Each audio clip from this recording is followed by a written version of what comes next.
Okay, second attempt. Um, so I think I should create my own plan because these guys they make like clones of WhatsApp and Uber and all these big apps, and that's really cool. But it still doesn't really involve people in the process of building something together. And what if you could just create a course that works based on an open source project? That would be really interesting. I could make MasterCrimeZ, which is already open source. I could open source that in the course and work on that in the live stream.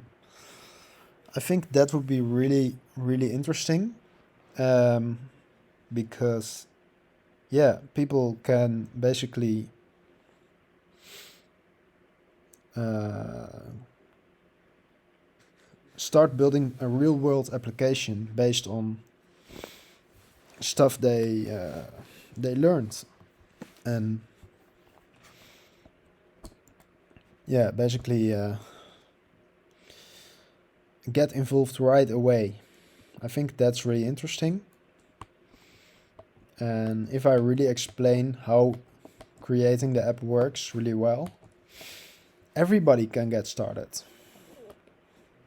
It can get super, super simple. I think that's it. That's what I should do.